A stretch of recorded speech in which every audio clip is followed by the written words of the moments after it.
A Song to the Tune of Love by It's_Kingston on AU3. Episode 5, Chapter 3, Chorus. Oh, man. She'd overslept. Uraraka grabbed her phone, realized she forgot to put it on the charger, and stuffed it into her pocket. Low battery was just as good as high battery, really. Yanking her earbuds off the table and putting her jacket on, Uraraka ran out the door. She passed Ashiro, busy cramming a week's worth of studying into a day with Jiro and Momo's help. "I'm late. Gotta run. Be back at 9. Uraraka called behind her as she pushed through the door. Looking between themselves, the trio shrugged and went back to working.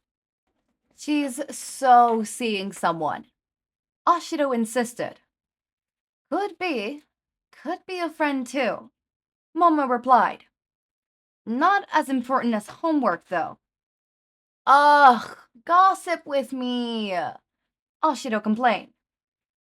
Did the gate always take this long to open?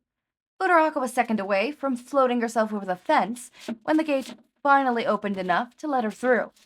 She jogged through the park and saw Toga sitting on the bench. She looked up from what she was doing, saw Uraraka, and smiled. "Early last time, late this time," Toga teased. "I overslept." Uraraka sighed, plopping back onto the bench. Now she was closer to Toga. She could see that she held a knife.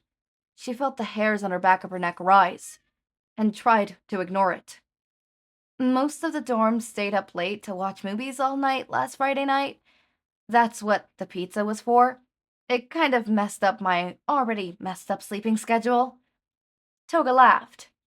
"It's alright. We never set a time, just a day." "Yeah, but 7 kinda was the time," Uraraka said. "Hey, if there's no set time, you can't tell me I'm late." "I already did, though, and I'm not taking it back," Uraraka declared. She moved her hand, and Uraraka jolted. Toga blinked, realized what Uraraka was looking at. "Sorry, I was bored, just playing with it. I'll put it back now. You're plenty interesting." "Sorry," Uraraka said. "Just startled me a little. You don't have to put it back. I kinda want to see what you mean anyways." "What I mean?" Toga asked, tilting her head in that way Uraraka found adorable. "You said you were playing with it," she said. "Oh, yeah. Wanna see?" Toga grinned. Uraraka laughed, a combination of excitement and nerves. "Sure." Toga got a grip on the knife, looked over at Uraraka, and tossed it straight up. It spun in the air, yet Toga didn't look towards it. Face palming up, she hummed. "About now," she said, and seconds later, the handle hit the palm of her hand. She closed her hand around it, smiled. "That looks really dangerous," Uraraka said. Toga seemed incredibly proud of herself, and Uraraka could hardly bring herself to damper Toga's mood. "Yeah, Shiggy said the same thing. I told him it wasn't and tried to show him. This was a few years ago. I was like 15? Anyways, I tried to show him, and of course, that was the only time I ever messed up." Toga huffed, tossing her knife into her other hand, and flipped her right one over to show Uraraka.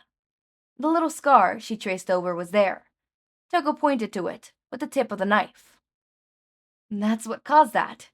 I saw it a while ago, but I never asked." Uraraka said. "Yeah, I missed, and it cut me. Shigaraki took my knife and only let me practice with the screwdriver until I proved I was good enough to play with it." Toga grumbled. "That's because he cares what happens to you." She patted Toga on the shoulder. "Yeah, Jin told me that too. Him and Compress watched all my performances. Shiggy did too, but I know that was just to make sure I didn't get hurt." Toga tossed the knife to her right hand again, flung it horizontally into the air a few inches, and flipped her hand over. It landed on the back of her knuckles, and spun shakily. It slowed down, and she launched it back up. catching it by the tip of the blade. "Wanna try?" "Nope," Uraraka said. "I'd lose a hand." "I've got an old one. The blade's too dull to use, but I like it, so I kept it." Toga reached down, pulled a chipped knife from the second knife cover clasped around her leg, and held it up in the lamp light, admiring it. "It probably won't cut you, even if you mess up. But it still could if you mess up really badly, though. You don't have to, but you want to try, you can." "I guess I'll try," Uraraka said.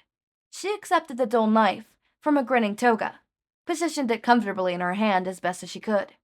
Taking a deep breath, she tossed it into the air, causing Toga to move closer, grabbing it out of the air. "That's daring, but you're not gonna catch that," Toga laughed. "Really are gonna lose a hand." Uraraka flushed. "I was trying my best." "I didn't mean that trick," Toga said. "It took me a while to get good at that. Plus, this blade is all chipped up, so it'll fly funny in the air. There's a lot of technique and math and stuff. I only use my knife for that because I know how hard to throw it." "There's a lot more thought put into it than I thought," Uraraka said awkwardly. "It's all right. I respect the confidence, though. You didn't even hesitate to throw it." Toga giggled. "Look, try and copy this." She spun it around the same way Uraraka often saw her classmates doing with her pencils. "It's not that hard." "Like this?" Uraraka struggled to position the knife in her hand correctly. "Spin it around like this," Toga said. She reached over, flipped the knife so the dull side was facing down. "So you can't move your hand in time. It doesn't cut you. Can you hold it right?" "My quirk makes it kind of hard to. If all 5 fingers touch it, it'll be weightless. Kinda hard for spinning," Uraraka said. "Oh, I thought that only happened when you wanted it to." "Nope. That's why I hold my phone so weird." "I didn't think about that," Toga replied. "It's the same way Shiggy holds his, though." "Oh, great, we have something in common. When you finally bring me over for a dinner party, I'll have a conversation starter," Uraraka joked. Toga didn't seem to realize. "Really?" she said. "I will too. I'll let them know and we'll have something tasty." Uraraka couldn't find the strength to tell her it was a joke. "Sometime during the weekend if you're serious. Would be hard to make it during the week." "It can't be at my place. We've got those pesky cameras. Maybe that really nice ramen place near the mall?" Toga asked. "Yeah, I've been there. Is this actually gonna happen?" Uraraka let out a nervous chuckle. You were joking," Toga said. "It doesn't have to happen." Uraraka abandoned trying to flip the knife and put it down on her lap to take Toga's free hand. "I won't lie and say I wanted to sit down and eat a meal with the League, but you seem so excited, and I like seeing you happy. I wouldn't mind. I mean, I'll be super nervous the entire time, but I'll still go." "Really, really this time?" Toga gasped. "Yeah." Uraraka nodded. "Let me know once you've got a time and place." "I will. I'll even sit beside you the whole time and make sure they don't mess around with you," Toga said. "Thanks." Uraraka smiled, but Toga saying that only made her more nervous. Why exactly would she have to be guarded? What were they going to do? I just got done with a practically 8-hour shift. I am tired. I was not supposed to have an 8-hour shift. I was supposed to clock out at 6:30. But I was asked to stay behind a bit, and then I got, distracted by a customer, and I ended up staying till closing, which is at 8:30. So, I'm tired, I'm sleepy, and I'm gonna end it here. Alright. Knife spinning, You're not gonna get very much indent, what's it called? Notes from me today. I'm sleepy, I'm tired, and I'm sleepy, and I'm tired, And did I mention that I'm sleepy tired? I'm eepy sleepy, and I want to go memes. Let's see. Yeah, I think that's all. Yeah, I still have to do some other stuff, like I have laundry that I need to do. I have a bunch of shit I still need to do. I hate working. I wish I could have quit. Okay, as always, my raindrops, make sure to eat, sleep, drink water, take your meds. Have a wonderful day or night.